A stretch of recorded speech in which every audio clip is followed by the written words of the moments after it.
qan pulu ödənməli idi. Dini tərəfdən də.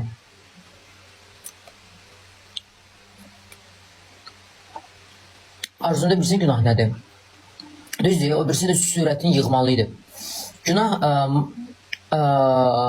Azərbaycan belə dedi, əks yolda dönmə zolağında öndəki sürücü arxadan gələn maşına, yəni belə deyək də, mane törətmədən dönməlidir. Axı o gülməliydi, arxadan baxmalıydı. Arxadan baxmalıydı.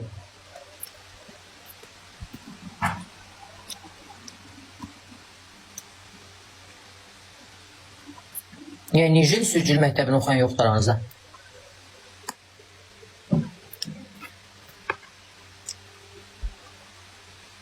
Yox, mən sürmürəm. Mən qaydaları bilirəm.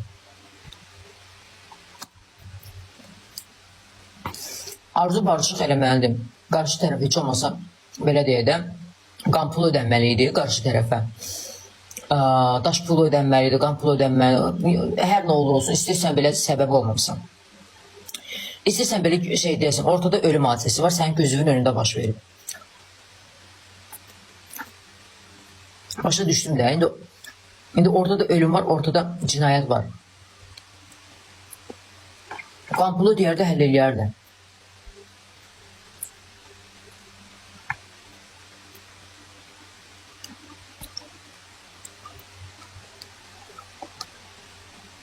Qarşı tərəf nə deyir ki? Qan pulu da əgər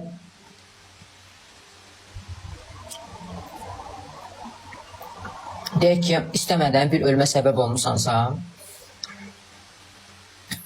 və ya da belə deyək də, birinin həyatı ölübsə, qisas almaq istəmirsiniz. Qisas almadan qan pulu ödəyərək bir-birinizi bağışlaya bilərsiniz.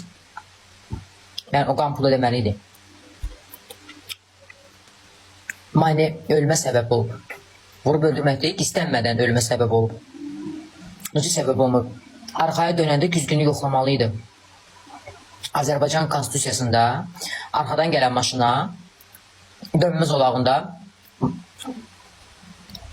əgər arxadakı gələn maşın sənə dönməyə şərait yaratmayıbsa, ona mane törətmək qadağandır.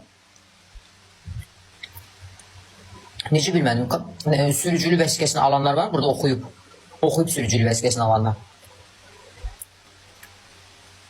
Yol verməliydi. Yol verməliydi o gələnə. Dönmək istəsə belə, görürsən ki, arxadan sürətlə maşın gəlir, dönməni gözləməlisən.